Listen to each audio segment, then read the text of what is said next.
நமக்கு கிடைக்க பெற்றிருக்கிற நமக்கு சாதகமான ஒரு ஆயுதம் ஸ்தோத்திரம் என்ற ஆயுதம்.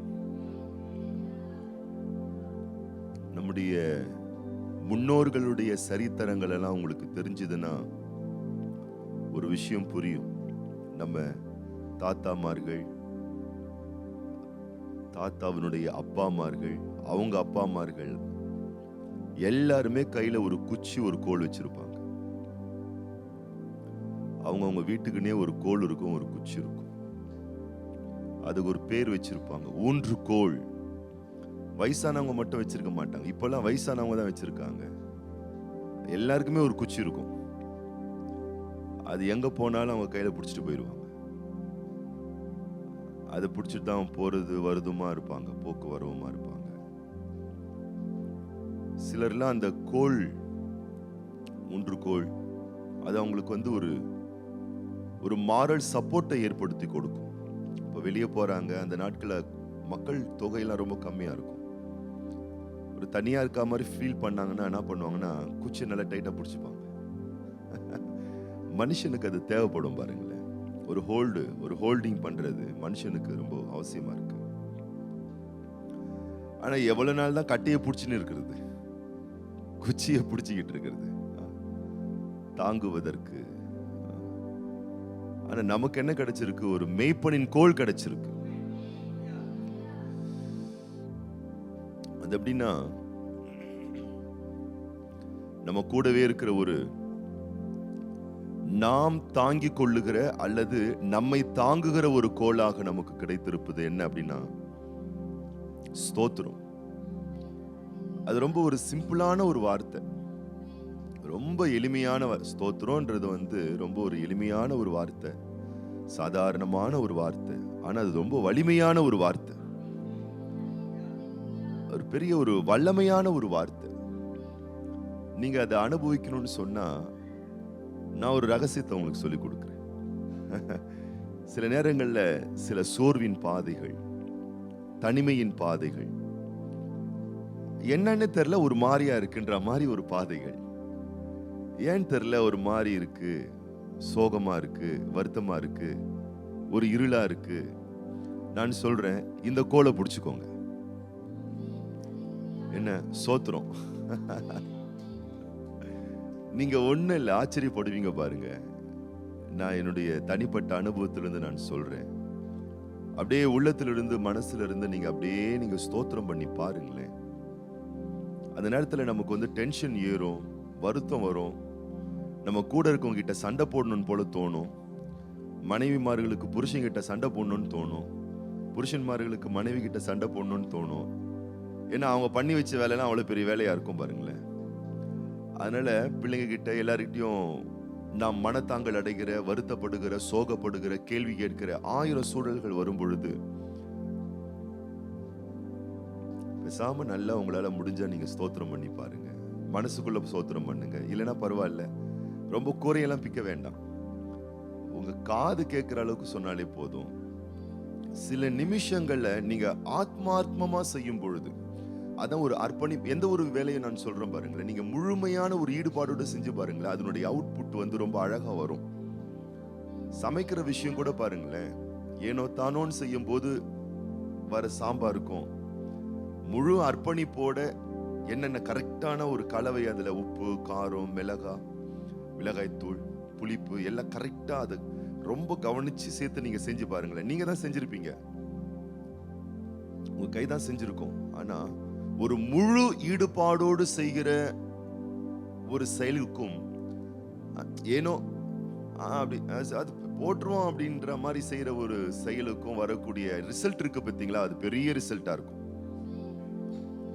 ஆமா, நல்ல நம்ம குடும்பம் தானே, போடுவோம், கொஞ்சம் உப்பு கொஞ்சம் போடுவோம், கொஞ்சம் பெருங்காயத்தை கொஞ்சம் போடுவோம் அப்படின்னு ஏதோ ஒன்று போட்டு பண்ற சாம்பாருக்கும் ரொம்ப மெனக்கெட்டு நேரம் எடுத்தாலும் பரவாயில்லன்னு அங்கேயே இருந்து இத்தனை அளவுதான் உப்பு சேர்க்கணும், இவ்வளவுதான் காரம் சேர்க்கணும் அப்படின்னு சில பேர்லாம் நீங்க பாத்தீங்கன்னா கரண்டியில கொஞ்சம் கொஞ்சமா குழம்பு எடுத்து கையில ஊத்தி நக்கி நக்கி நக்கி நக்கி, ஆமா அது எத்தனை நக்குனாலும் பரவாயில்ல. ஆமா ஆமா, கிச்சன்லாம் நீங்க போனீங்கன்னா நக்கிறதே அவங்க ஊத்தி ஊத்தி ஒவ்வொன்றா அது பார்ப்பாங்க. அவங்க சும்மா இல்லை. சில பேர்லாம் சொல்லுவாங்க, நான் மட்டன் சாப்பிட மாட்டேன்னு வாங்க. ஆனா எப்படி இவ்வளவு டேஸ்டா சமைச்சிருக்கீங்க? நக்கி பார்த்து சமைச்சேன்னு வாங்க. ஆமா, மீன் நான் சாப்பிட மாட்டேன், ஆனா மீன் குழம்பு ரொம்ப டேஸ்டா இருக்கும். எப்படிங்க செஞ்சீங்க? நக்கி பார்த்து செஞ்சுன்னு சொல்லுவாங்க. அது சும்மா இல்லை, அது அவ்வளவு மெனக்கட்டுறது. அது ஆமா, ஏதோ ஒன்று போட்டோம் நல்லா பெட்டரா வந்துடும், மூடி நம்ம எடுத்துன்னு போய் வச்சிருவோன்றது மாதிரி இல்லை பாருங்க, மெனக்கெடுவாங்க. அப்படி செய்யற ஒரு அவுட்புட் பாருங்க, ரொம்ப அற்புதமான ஒரு விஷயமா இருக்கும். நான் சொல்றேன், இந்த ஸ்தோத்திரமும் ஏதோ 4 பேர் போடுறாங்க, அவங்க போடுறாங்க இல்ல, ஒரு முழு ஈடுபாடோடு, முழு மன நிறைவோடு. அப்ப நீங்க எனக்கு குணமாக்குவீங்கப்பா. நீங்க உங்க துணை இருக்குப்பா. எனக்கு 1000 துணை இருக்கலாம், 1000 உறவு இருக்கலாம், 1000 மனுஷன் இருக்கலாம், 1000 சொத்துக்கள் இருக்கலாம். ஆனா அதனால என்னுடைய லைஃப்ல ஒரு பெரிய சந்தோஷத்தை என்னால எப்பவுமே பார்க்க முடியல. கொஞ்ச நேரத்துக்கு அது சந்தோஷமா இருக்கு, ஆனா அது முழுமையான கொடுக்கறது இல்ல. ஆனா உங்க அரவணைப்பு எனக்கு அதை கொடுக்கும்பா, உங்க அன்பு எனக்கு அதை கொடுக்கும்பா. உமக்கு நன்றி டாடி, உமக்கு ஸ்தோத்திரம் தகப்பனே. உடைய தயவால நான் பிழைச்சிருக்கேன், வாழ்ந்துட்டு இருக்கேன், நிலைச்சிட்டு இருக்கேன். உங்க இரக்கம் என் மேல இருக்கட்டும், உங்க கிருபை என் மேல இருக்கட்டும், உங்க சமூகம் என்னோடு கூடவே இருக்கட்டும்னு சொல்லி நீங்க அமர்ந்த நிலையோ அல்லது பணி செய்யும் நிலையோ அல்லது பயணிக்கிற நிலையோ ஒரு முழு ஈடுபாடோடு உங்க வாயிலிருந்து வெளிப்படுகிற அந்த ஸ்தோத்திரமானது மிகுந்த பயனை உங்களுக்கு கொடுக்கும். ஏன்னா இதை நீங்க தவிர்க்கும் பொழுது என்ன ஆகுதுன்னு கேட்டீங்கன்னா, ஸ்தோத்திரத்தையும் ஆராதனையையும் துதியையும் நம்முடைய எல்லா சகல வகையான சோகமான நிலையில அதை நம்ம ஸ்கிப் பண்ணும் போது என்ன ஆகுதுன்னு கேட்டீங்கன்னா, அதுதான் உடல் உபாதையாக மாறுகிறது, மன இறுக்கமாக மாறுகிறது, மன காயமாக மாறுகிறது. அப்புறம் காய்ச்சல் வரும், உடம்பெல்லாம் அப்படியே ஷிவரிங் வரும், மனசுல அழுத்தம் வரும், சங்கடம் வரும். அப்புறம் நம்மளை கஷ்டப்படுத்திக்கிட்டு இருப்போம், சும்மா இருக்க மாட்டோம். கூட இருக்கிற 4 பேரையும் கஷ்டப்படுத்திட்டு இருப்போம். வீட்டுல இருக்கு நம்மளால அவங்க அழுதுகிட்டு இருப்பாங்க, அவங்களும் சங்கடப்பட்டு இருப்பாங்க, அவங்களும் வேதனைப்பட்டு இருப்பாங்க. ஆனா ஒரே ஒரு தீர்வு. அதனால்தான் பாத்தீங்கன்னா வேதத்துல ஒரு வார்த்தை, தாவீது அதிகமா நெருக்கப்பட்டான். என்னப்பா பண்ணா? எனக்கு ரொம்ப டென்ஷன் வந்துருச்சுன்னா அவன் 4 பேர் போயிட்டு போட்டு தள்ளல பாருங்க. கோபம் தலைக்கிறனா அதெல்லாம் நடக்கும் பாருங்க. சில பேர்லாம் பாத்திரத்தை தூக்கி அடிப்பாங்க, சில பேருக்கு சொற்களையே கற்களா மாத்தி அடிப்பாங்க. அந்த வீசி எரிகிறது வரும், அது தானா வரும். ஏன்னா பிரஷர் அப்படி இருக்கு பாருங்க உள்ள, அது வெடிச்சு செதறுது உள்ள. தாவீதுக்கு அப்படிப்பட்ட நிலைகள் வந்துச்சு. எப்படி சொல்லப்பட்டிருக்குன்னா, மிகவும் நெருக்கப்பட்டான். அதாவது வாழ்வா சாவான்ற மாதிரி சூழ்நிலை எல்லாம் வந்துச்சு. ஆனா ஒண்ணு மட்டும் செஞ்சான், அவனுக்கு அந்த மந்திரம் தெரிஞ்சிருச்சு, அந்த ரகசியம் தெரிஞ்சிருச்சு. என்ன தெரிஞ்சிச்சுன்னா, பேசாம கர்த்தரை தேடுவதற்கு தன்னுடைய இருதயத்தை பக்குவப்படுத்தினான். ஏன்னா இந்த இதயம் உங்களை விடாது. நீங்க போராட்டத்தின் சமயத்துல உங்க ஹார்ட் உங்களை துதிக்க விடாது. உங்கள் போராட்டத்தின் நேரத்தில் உங்களை ஆராதிக்க உங்க சொந்த ஹார்ட் விடாது.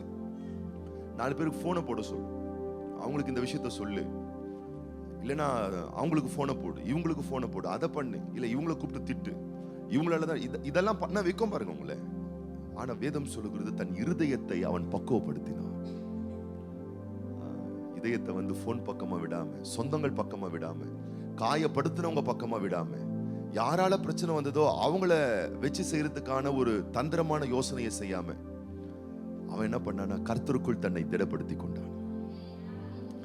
தன் இருதயத்தை பக்குவப்படுத்தி, தன் இருதயத்தை ஒருமுகப்படுத்தி.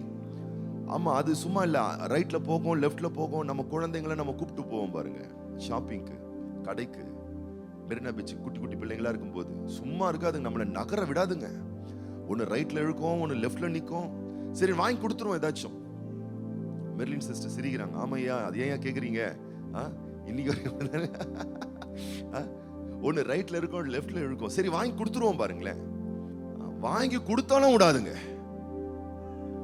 வாங்கி கொடுத்தது அந்த நிமிஷம் என்ஜாய் பண்ணுங்க. மறுநாள் மறு பக்கம் டிராவல் பண்ணும்போது வேற ஒரு கடை இருக்கும், அதை போட்டுட்டு இதை வாங்கி கொடுங்க. நான் சொல்லட்டுமா, இதுதான் உங்க இருதயம், இதுதான் உங்க மனசு. நமக்கு எவ்வளவு வயசான நம்ம குழந்தைங்க கூட வளர்ந்துருங்க, சைலண்ட் ஆயிருங்க. அது வேற மாதிரி தொல்லையை கொடுக்கும்னு வச்சுக்கொள்ளுங்களேன். சின்ன வயசுல இருக்கும்போது மாதிரி கொடுக்காதுங்க. ஆனா இந்த மனசு இருக்கு பாத்தீங்களா, இது அப்படிதான் பண்ணும். காரணத்தை கண்டுபிடிச்சுக்கிட்டே இருக்கும், ஆரஞ்சுக்கிட்டே இருக்கும். அதை பண்ணலான்னு சொல்லும், இதை பண்ணலான்னு சொல்லணும், இப்படி பண்ணு சொல்லும், அப்படி பண்ணுன்னு சொல்லும். தாவீது என்ன பண்ணானா, டைரக்டா தன்னுடைய ஹார்ட்டை ஆண்டவருடைய பிரசன்னத்துக்கு கொண்டு வந்துட்டான். இதுதான் தீர்வு.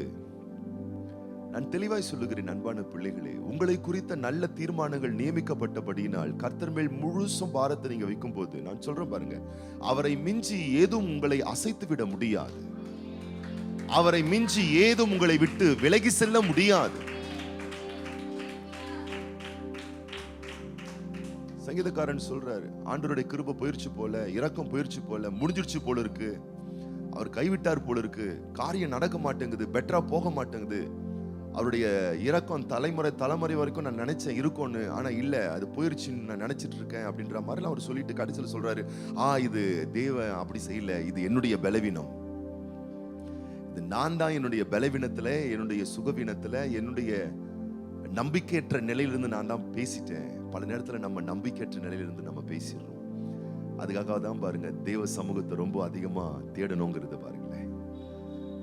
ஜெபத்துக்கு ரொம்ப வரணும், வார்த்தையை ரொம்ப தியானிக்கணும், கர்த்தருக்கு அடுத்த விஷயத்துல கொஞ்சம் ஆர்வம் கொள்ளணும். ஏன் இதெல்லாம் நம்ம செய்யணும்னா, இப்போதான் நம்முடைய இருதயத்தை நாம் பக்குவப்படுத்த முடியும். நம்ம இதயத்தை எதை வச்சு பக்குவப்படுத்த போறோம்?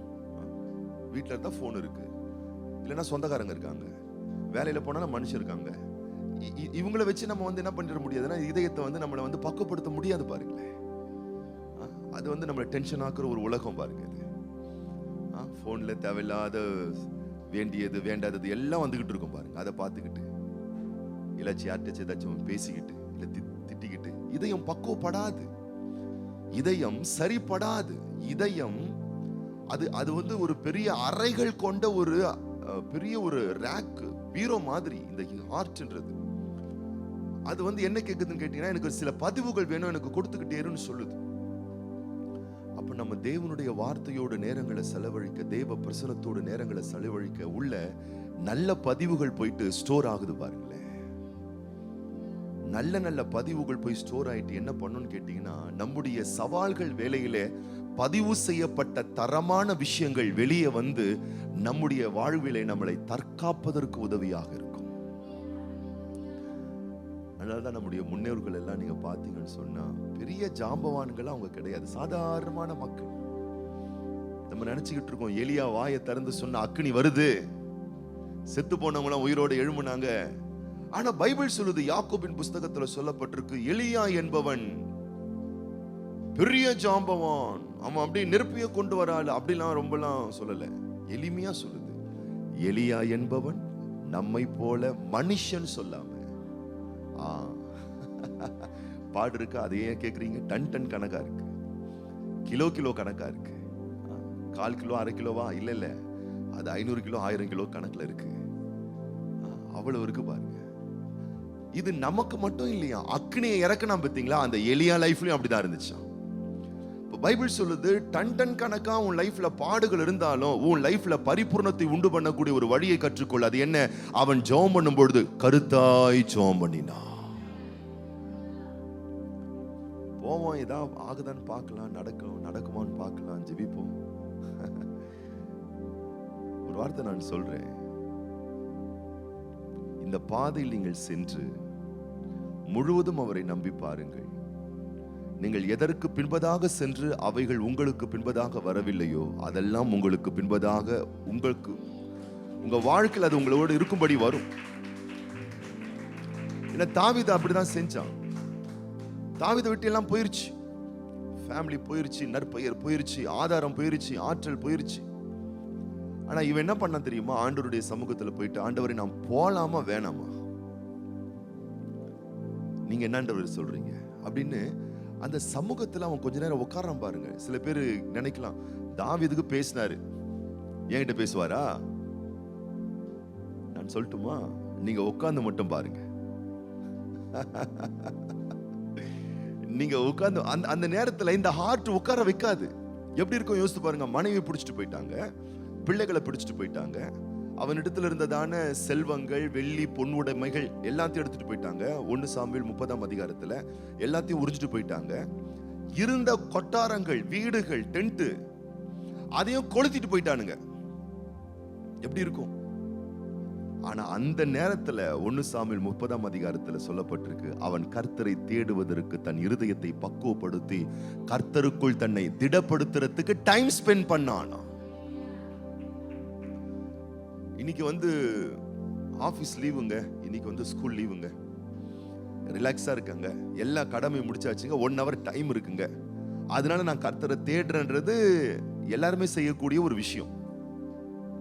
இல்ல 1000 வேலைகள் இருக்கு, கடமை இருக்கு, பணிகள் இருக்கு, எல்லாவற்றையும் மத்தியிலையும் கர்த்தரை தேடுகிற அந்த ஒரு விஷயம் இருக்கு பார்த்தீங்களா? அந்த நேரம் தான் அதிகமாய் நீங்கள் பலப்படுகிற நேரம், அதிகமான கிருபைகளை பெறுகிற ஒரு நேரம்.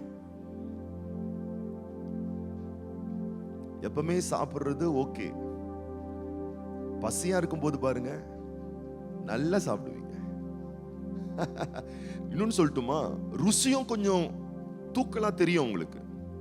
பசி இல்லாம சாப்பிட்டு பாருங்க, சாப்பிடுவீங்க, ருசியும் ஒரு ஆவரேஜா இருக்கும், அளவும் கொஞ்சம் குறைவா இருக்கும். நல்லா உழைச்சி பசி வந்ததுக்கு அப்புறம் சாப்பிட்டு பாருங்களேன், அந்த உணவினுடைய ருசியே ஒரு வித்தியாசமா இருக்குங்க, ஒரு கொஞ்சம் கூடுதலா இருக்கும். ஆகாரமா நல்லா சாப்பிட ஆரம்பிப்பீங்க பாருங்களேன். அது போல இந்த ஆத்துமாவுக்கு பசியின் நேரம் எந்த நேரம் தெரியுங்களா? களைச்ச நேரம். உங்க உணவு ரொம்ப செரிமனமாகிற நேரம், ருசி கூடுதலா தெரிகிற நேரம், அந்த உணவு அதிகமா எடுத்துக்கொள்ளுகிற நேரம் எப்படின்னா உழைக்கிற நேரம். இந்த ஆத்துமா ஆண்டவருடைய சன்னிதானத்துல அதிகமா இருக்கிற வேண்டிய நேரம் எந்த நேரம் தெரியுமா? மனசு களைச்சி போற நேரம். அந்த களைச்சி போற நேரத்துல எப்படி உழைச்சி உடல் சோர்வு வரும்பொழுது எப்படி நீங்க உணவு கொடுக்கும் போது ஜீரணமும் நல்லா ஆகும், ருசியும் நல்லா தெரியும், அதிகமாகவும் நீங்க சாப்பிடுவீங்க, உடம்புல ஒட்டும் பாருங்க அது நல்லா. அப்பதான் உணவு கொடுக்கணும். சில மருத்துவர்கள் சொல்றாங்க பாருங்க, தயவு செய்து பசிக்கலன்னா சாப்பிடாதீங்கன்றாங்க. தெரியுமா உங்களுக்கு? இல்ல டாக்டர், நான் காலையில சாப்பிட்டேன், மத்தியானம் சாப்பிட்டேன், ராத்திரியும் சாப்பிடணும்ல. No no no no no, அந்த தப்பு மட்டும் பண்ணாதீங்க. பசிக்குதா? இல்ல, காலையில பசிச்சது சாப்பிட்டேன், மத்தியானம் பசிச்சது சாப்பிட்டேன், ராத்திரி பசிக்கல சாப்பிட்டேன்னா நான் திரும்ப சொல்றாங்க, அதுதான் நோயாய் மாறுகிறதுன்றாங்க. அதுதான் தேவையற்ற கொழுப்புகள், கெட்ட கொழுப்புகள், தேவையற்ற உடல் பருமன், தேவையற்ற உடல் உபாதை. ஏன்னா சில பேருக்கு என்னன்னா அவங்க ஷெட்யூல் போட்டு வச்சிருக்காங்க, 3 வேளை 4 வேளை சாப்பிட்டுறணும். அப்படிலாம் கிடையாது. பசிச்சா சாப்பிடுங்க. ராத்திரி பசிச்சுது சாப்பிடுங்க, பசிக்கல சாப்பிடாதீங்க. ஏன்னா அதுக்கு தெரியும், எதுக்கு? வயிறுக்கு தெரியுங்க, வயிறுக்கு தெரியும். அப்போ கொடுங்கன்றாங்க. அப்போ இந்த உடல் பசி அப்படின்னு சொன்னா அது கேட்கும். ஒரு மாதிரி பாக்குறீங்க, கேட்குமா கேட்காதுங்களாங்க? கேட்கும். அதே மாதிரிதான் இந்த ஆத்துமா கேட்கும். அதிக மன சுமையில தவிக்கும் பொழுது மானானது நீரோடைகளை வாஞ்சித்து கதறுவது போல என் மனசும் உங்க ஆத்துமாவும் தேவனை நோக்கி வாஞ்சித்து கதறும். அப்ப நம்ம தண்ணி காட்ட போனோம். உடம்பு உழைச்சு களைச்ச உடனே என்ன ஆகுது? சாப்பாடு கேக்குது இல்ல? அப்ப எங்க போறோம்? சாப்பிட தட்டுக்கிட்ட போறோம் இல்லையா? டைனிங் போறோம், ஃபுட் எடுத்துக்கிறதுக்கு நம்ம போறோம் இல்லைங்களா? அப்ப அது போல இந்த மனசு பல வகையான பார சுமைகளால் நிரப்பப்படும் பொழுது, ஆகவேதான் ஆண்டவராய் இயேசு கிறிஸ்து சொல்லுகிறார் அல்லவா, மத்தேயு சுவிசேஷ புஸ்தகம் 11ஆம் அதிகாரத்திலே, பெருபாடுகள் சுமந்து பாரங்களை சுமந்து வருத்தப்பட்டிருக்கீங்களே. அவர் சொல்றாரு, நீங்க வர வேண்டிய இடம் எங்க தெரியுமா? சீரியல் சினிமா இல்ல. நீங்க வர வேண்டிய இடம் எது தெரியுமா? சொந்தம் பந்தம் இல்ல.